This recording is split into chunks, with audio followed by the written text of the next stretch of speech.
record something, man.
Well, I'm back at the site I spent last night. I'm at the campsite, the area where I put the peanut butter and the candy bar. It's been untouched. In itself doesn't really mean anything. I've had it be a matter of a couple days, sometimes a week before Squatch would take any food if he was in the area. I guess I'm going to explore the perimeter a little bit to see, especially over here to the east, because this is where I was hearing all the noise last night and that deep coughing sound I heard. And then I'll proceed down to the river and check out the structure, see the apple's still there, see if the glyph is still there.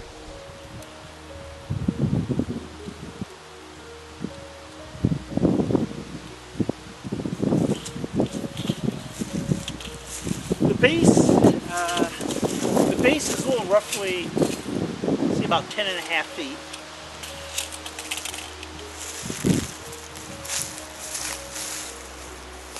And the height is 7'3". Usually these structures are built on live trees. This is totally freestanding. I see these every once in a while, but this is a little bit unique in the Squatch world.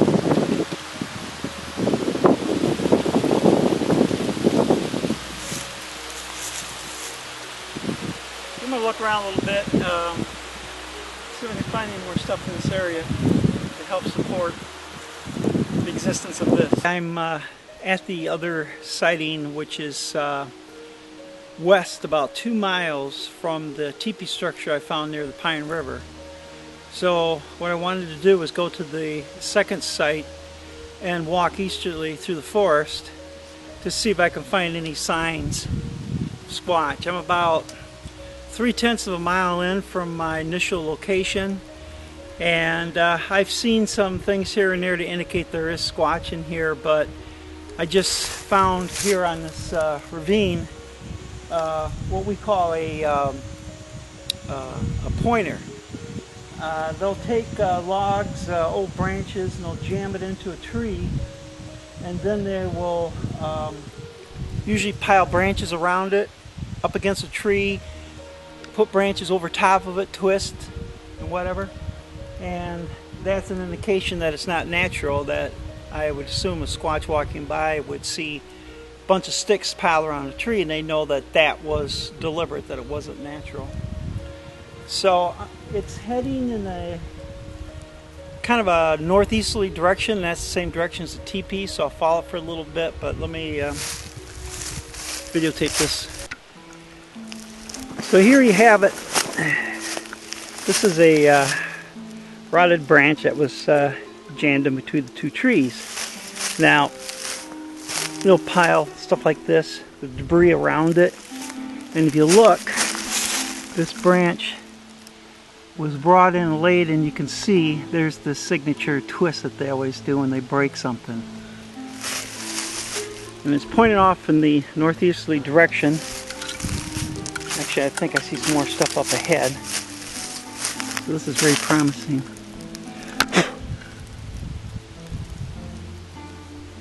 And I've seen lots of these before,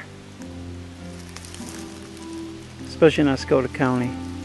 Alright, I'm going to head off in that direction, still heading on the coordinates for the teepee, and let's see what else I can find.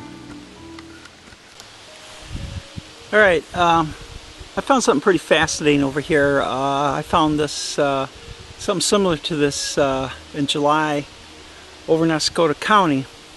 And when you're following supposed Bigfoot trails, occasionally you got more than one way to go.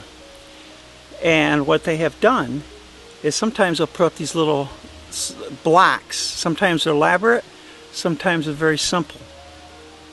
Now what I'm showing you has been brought in and jammed up against this tree here, and it's a path I've been following, and it's basically saying don't go this way, which leads more off to the north, but it's directed me more to the east. So here's the structure. As you can see, it's this branch is brought in and it's jammed the thickest side into the ground. I checked it, it's in about 1.5 inches, and then this is jammed into the ground. There's no root ball to it, and it's brought up and sit on that little notch right there, and the trail goes up this way off towards the river. So I'm gonna follow this and go to the right, more to the east, which is again towards my structure is, or the teepee structure is. Okay, I'm still in the general area and I found something very, very interesting. Now,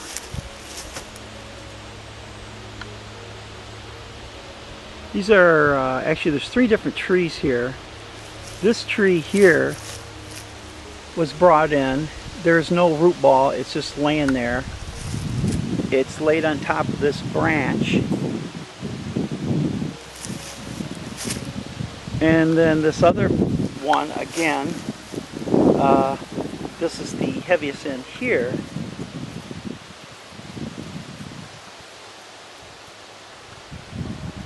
And this is underneath it, and then another stick's underneath that to help prop it up. Now, one of the things also that I have found at these sites is they leave sometimes a feather, help marking the site, and in this case, feather's right there. Like a turkey feather. And this is pointing magnetically due east. And as you can see, it's a long way down there and across that ravine. And the river is off in this direction. So it looks like they're well traveling this plateau. And I'm going to go a little bit further, then I'm going to come back in this direction and start kind of spiraling around to see if I can find anything else. There again, this is where they propped this up to fit there. It didn't fall that way. I mean, that's damn near 90-degree angle right there.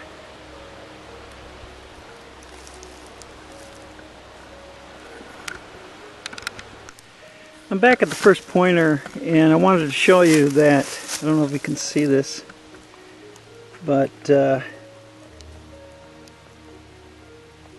pointer is pointing in an easterly direction. If you follow this, it'll actually take you right to where that triangle is, because I just walked directly that path and brought me right back here. So they are connected.